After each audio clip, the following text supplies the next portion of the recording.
Before we start, I wish for one thing from everyone watching. Not world peace, not $1 million, just one click on that subscribe button. That's it. That's the whole wish. And unlike half the movies on this list, this one actually pays off. Okay, let's rank every single DreamWorks movie ever made. All 52 of them, worst to best, including 3 brand new ones nobody's ranked yet. Some of these are gonna surprise you. Let's go. At number 52, Shark Tale. A gangster fish pretends to be a hero to impress everyone at the reef. It's Will Smith doing a mob movie, but with fish. Will Smith has publicly called this one of his career regrets. When the actor thinks it's bad, you know it's bad dead last. At number 51, Sinbad, Legend of the Seven Seas. Nobody remembers this movie exists, and there's a reason. It flopped so hard, it's part of why DreamWorks moved away from traditional 2D animation completely after this. At number 50, Spirit Untamed. A sequel nobody asked for to a movie that didn't need one, forgettable start to finish, and it made back barely a third of its budget. At number 49, The Boss Baby, Family Business. The first one was a fun, weird idea. This one repeats the joke and hopes you laugh again. You don't. Even the studio seemed to sense it. This franchise quietly stopped after this one. At number 48, Bee Movie. A bee literally sues the human race for stealing honey. That's really the plot. Somehow, this movie became one of the biggest meme templates on the internet years after release, which is honestly a stranger legacy than the movie deserved. Quick surprising fact right out of the gate. DreamWorks Animation actually started as a joint venture between 3 of the biggest names in Hollywood, Steven Spielberg, Jeffrey Katzenberg, and music mogul David Geffen, back in 1994. 3 guys with 3 totally different specialties basically bet on animation together before anyone knew if it would even work. At number 47, Spirit, Stallion of the Cimarron. Gorgeous animation, but a horse movie with barely any spoken dialogue tests everyone's patience past the halfway mark. It was nominated for an Oscar anyway, which tells you the visuals alone were doing a lot of heavy lifting.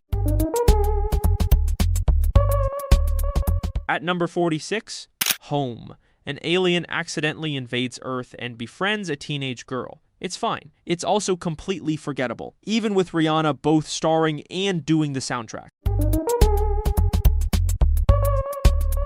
At number 45, Monsters vs. Aliens. A great concept. A giant woman fighting aliens wasted on a story that never goes anywhere interesting. It was actually one of the first major studio films released in 3D format everywhere, which is a bigger deal historically than the movie itself. At number 44, Trolls World Tour. Bigger, louder, more colors, less heart than the first one. It's also historically important for a different reason. It was one of the very first big movies to skip theaters entirely during the pandemic and go straight to home rental, which changed how studios thought about releases for years after.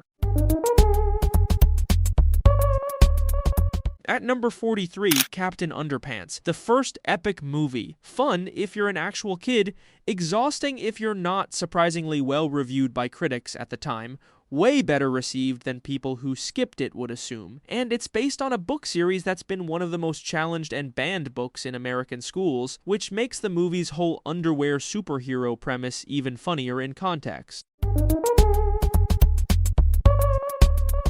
At number 42, Penguins of Madagascar. The penguins were the best part of Madagascar in small doses. A whole movie of just them is too much of a good thing, even with Benedict Cumberbatch showing up as the villain. At number 41, Turbo. A snail wants to be the fastest racer alive. Sweet idea. Forgettable execution. And it was one of DreamWorks' bigger box office disappointments of the decade, losing so much money it reportedly contributed to real layoffs at the studio afterward.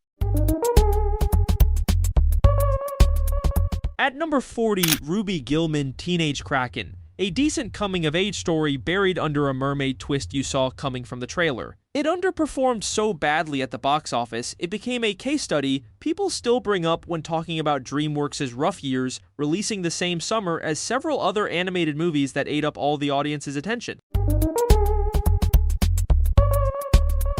At number 39, Shrek the Third. The franchise's first real dip in quality still lands some jokes, but you can feel it running out of ideas. Ironically, it was the highest-grossing Shrek movie domestically on opening weekend at the time, despite being the weakest one so far. Quick pause here, because there's a fact worth knowing before we keep going. A lot of people assume DreamWorks was always the scrappy underdog next to Pixar, but for a long stretch in the 2000s, DreamWorks was actually out-earning Pixar at the box office some years, mostly thanks to Shrek alone. The rivalry people talk about online wasn't as one-sided as it gets remembered. At number 38, Madagascar 3, Europe's Most Wanted. A circus theme carries this one further than it probably should. Loud, silly, fine, and actually the best reviewed of all three Madagascar films. At number 37, Mr. Peabody and Sherman, a talking dog genius raising a human boy smarter than it needed to be, with genuinely clever time travel jokes still forgettable overall. At number 36, The Croods, A New Age, more of the same as the first one. With a rival family added in, harmless, and it quietly became one of the biggest box office comebacks during the pandemic years since theaters were still struggling. At number 35, Trolls Band Together. The boy band jokes are fun if you're the target audience. If you're not, it drags. Justin Timberlake reportedly based a lot of the plot on his own boy band history. At number 34, Madagascar. Escape to Africa. A solid sequel that expands the world without losing what worked. Nothing special, nothing bad. At number 33, Gabby's Dollhouse, the movie, built for toddlers, straight up. If you're the target age, it probably works great. If you're not 5 years old, it's not for you, and that's fine. It's DreamWorks' newest release as of this video. At number 32, Rise of the Guardians. Genuinely cool concept, Santa and the Easter Bunny as an action team, but the execution never quite lives up to the idea. It flopped badly enough on release that DreamWorks took a real financial hit from it, even though it's become a bit of a cult favorite since. At number 31, Kung Fu Panda 3, the weakest of the trilogy. Even the weakest one is still good, and it was the first major American animated film to be produced with a full separate Chinese language version from the ground up. At number 30, Over the Hedge. A raccoon cons forest animals into stealing junk food from humans. Fun, forgettable, fine for a rewatch. At number 29, The Boss Baby. A weird pitch, a talking baby in a suit running a secret corporation, but it's got more actual heart than people give it credit for. It somehow got nominated for an Oscar, which still surprises people who only remember the meme version of this movie. At number 28, Flushed Away. DreamWorks' one-stop motion style CG movie about a rat flushed into London sewers. Weirdly charming, made in partnership with the same studio behind Wallace and Gromit. At number 27, Abominable. A Yeti and a teenage girl trying to get him home. Genuinely sweet, just overshadowed by bigger DreamWorks movies the same year, and it was actually the first Western animated film with a Chinese woman as the lead director.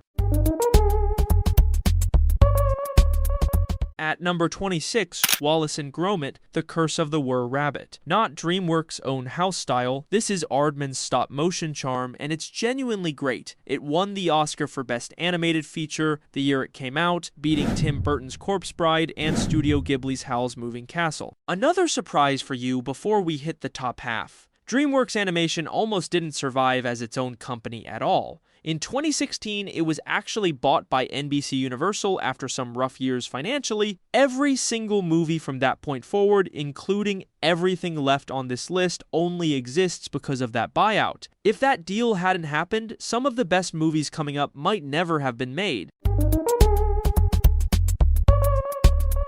At number 25, Megamind, a supervillain, wins, gets bored, and doesn't know what to do next. Genuinely clever, underrated by most people, Will Ferrell has said it's one of his favorite roles he's ever voiced. At number 24, Dogman. Adapted from the kids' book series, and it actually nails the tone, silly, fast, genuinely funny, even for adults watching along. It opened to the second biggest January debut for any animated movie ever, behind only Kung Fu Panda 3, and was actually the single biggest movie opening of all of 2025 up to that point. At number 23, Orion and the Dark. A kid afraid of the dark literally meets dark itself. Weirder and more emotional than the trailer suggests, written by Charlie Kaufman. At number 22, The Bad Guys. A crew of animal criminals trying to go straight, sharp, stylish, way better than it had any reason to be, with an animation style deliberately built to look like a comic book come to life. At number 21, The Bad Guys 2. More of the same crew, more heists, and it mostly keeps the energy of the first one going with an opening weekend that beat the original. At number 20, Shrek Forever After, a weird, dark, alternate timeline Shrek story, divisive, but has more ambition than people give it credit for. It was meant to be the true final Shrek movie before the franchise eventually got revived again. At number 19, The Prince of Egypt. A serious, beautifully animated retelling of Exodus. Not what you expect from DreamWorks. One single scene, the parting of the Red Sea, reportedly took animators literal years combined to complete by hand. At number 18, Chicken Run. Chickens plotting an escape from a farm before they end up as pies. Aardman's stop motion at its best, and for a long time it held the record as the highest grossing stop motion film ever made. At number 17, The Road to El Dorado. Two con men stumble into a lost city of gold. Great soundtrack, great buddy energy, underrated with music actually written by Elton John and Tim Rice. At number 16, Antz, DreamWorks. Very first movie ever, an ant questioning his place in a rigid colony. It came out just weeks before Pixar's A Bug's Life, in what became one of the most talked about animation rivalries in Hollywood history. One more surprise before the top 20. Jeffrey Katzenberg, the guy who basically built DreamWorks Animation from nothing, actually came straight from Disney, where he ran their animation department during their entire Renaissance era, Lion King, Beauty and the Beast, Aladdin, all of it. He left after a falling out with Disney leadership and started DreamWorks partly to prove he could do it without them. A lot of what makes DreamWorks feel different from Disney honestly traces back to that grudge. At number 15, Puss in Boots. A solid spin-off that finally gave the most charming Shrek character his own movie, and he earns it complete with an actual Zorro-style origin story built in. At number 14, Trolls. Bright, weird, catchy as hell. A kids movie that knows exactly what it is and commits fully. The soundtrack alone produced a genuine top 10 hit single. At number 13, Madagascar. 4 zoo animals stranded in the wild. Funny, quotable, launched a whole franchise TV shows and a theme park land off one simple idea. At number 12, The Croods, a prehistoric family forced out of their comfort zone. Genuinely touching under all the cave family jokes. It was originally supposed to be a much darker adventure movie before being reworked into a family comedy, and Nicolas Cage voicing the dad remains one of the more inspired casting choices in the whole DreamWorks lineup. At number 11, Kung Fu Panda. A lazy panda becomes a kung fu master through pure heart. Simple story executed almost perfectly, and one of the highest rated DreamWorks films with critics to this day, with a voice cast including Jack Black, Angelina Jolie, and Dustin Hoffman that honestly still holds up as one of the studio's best ensembles. At number 10, Shrek. The movie that put DreamWorks on the map, still funny, still smart, still holds up over 2 decades later. It beat Monsters, Inc. to win the very first Oscar ever given for Best Animated Feature. At number 9, Kung Fu Panda 2. Darker and more emotional than the first, and somehow just as fun, it deals with a genuinely traumatic backstory most people don't expect from a panda movie. This is also the one where Po learns the truth about his own parents, and it hits a lot harder than the marketing at the time let on. At number 8, Kung Fu Panda 4. A surprisingly strong return to the franchise after a long gap. Nobody expected it to be this good, and it ended up opening bigger than most people in the industry predicted, proving this franchise still has real life left in it years after most people assumed it was done. At number 7, Puss in Boots: The Last Wish, a genuinely gorgeous, genuinely emotional sequel about a cat literally running out of his 9 lives, one of DreamWorks' best-looking movies ever made, with an animation style that deliberately borrowed from Spider-Verse's technique, and a villain, death itself, in a bounty hunter's cloak that's genuinely terrifying for a kid's movie.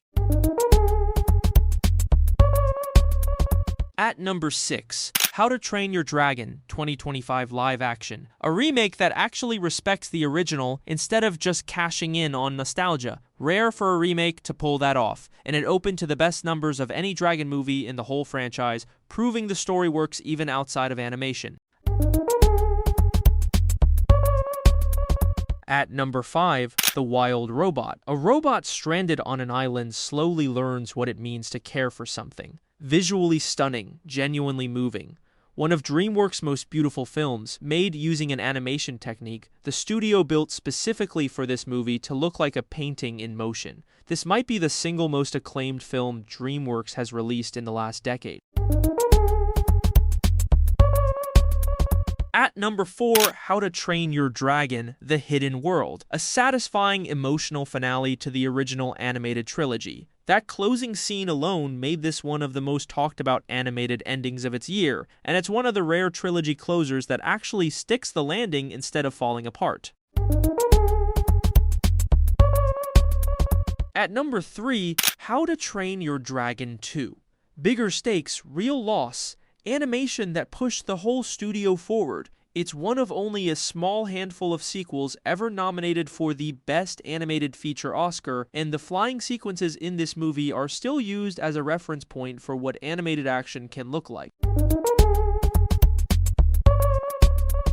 At number 2, Shrek 2. Funnier, sharper, and somehow even more quotable than the original. Most people's favorite in the whole franchise, and at the time of release, it was the highest grossing animated film ever made, a record that stood for years before anything else came close. Real quick before the number 1 spot, because this one surprises people every time. The Shrek franchise as a whole, when you add every movie spin-off and short together, has made well over $5 billion worldwide. That's not a typo. A movie about a grumpy ogre in a swamp built one of the most profitable franchises in the history of animated film. At number 1, the best DreamWorks movie ever made, How to Train Your Dragon 2010. For me, it edges out Shrek 2 by a hair. A story about choosing kindness over fear, animation that still holds up today. A score that still gives people chills. That's the best DreamWorks has ever made. So that's all 52 ranked worst to best, including 3 brand new ones nobody else has properly ranked yet. Let me know in the comments if I got the order wrong, because I already know somebody's mad Shrek 2 isn't number 1. If you want more rankings like this, Hit subscribe, seriously, that wish at the start actually matters this time. I'll see you in the next one.